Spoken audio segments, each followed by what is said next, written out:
बरसात हो रही थी। एक सरकारी स्कूल में टीचर जो है बच्चों को पढ़ा रहे थे। पढ़ाते पढ़ाते सोचा क्यों बच्चों से थोड़ी बात की जाए, और उन्होंने अपनी जेब में से 200 रुपये का नोट निकाला और पूरी क्लास को दिखाया और बच्चों से पूछा, अगर ये 200 रुपये आपको मिल जाएं तो आप क्या खरीदोगे। तब तमाम बच्चों ने अलग अलग जवाब दिए। क्लास में एक आखिरी बच्चा बचा था जिसको जवाब देना था। तब वह बच्चा अपनी जगह खड़ा हो गया और जवाब दिया कि सर, मैं अपनी माँ के लिए चश्मा लेकर आऊँगा। तब टीचर ने कहा कि तुम चश्मा लेकर क्यों आओगे, वो तुम्हारे पापा खरीद लाएंगे, पर तुम अपने लिए क्या लाओगे ये बताओ। उस बच्चे ने कहा कि मेरे पिताजी नहीं हैं, मैं अपनी माँ के लिए चश्मे ही लाऊंगा। और कहते कहते वो रोने लग गया। और फिर उस बच्चे ने कहा कि मेरी माँ दूसरों के यहाँ साफ सफाई का काम करती है और जैसे तैसे हमारा घर चलता है।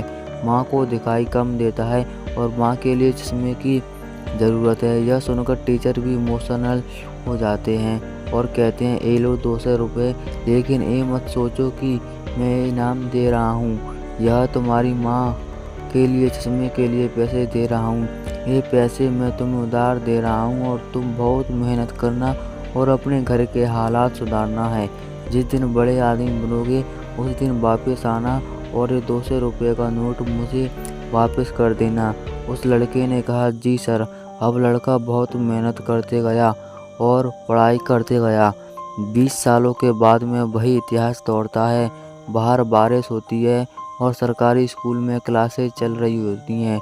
तभी एक लाल वाली बत्ती गाड़ी आकर रुकती है और कलेक्टर साहब उसमें से बाहर उतरते हैं। तभी पूरा स्कूल जो है चौंकाना हो जाता है और सब लोगों को लगता है आज तो चेकिंग होने वाली है।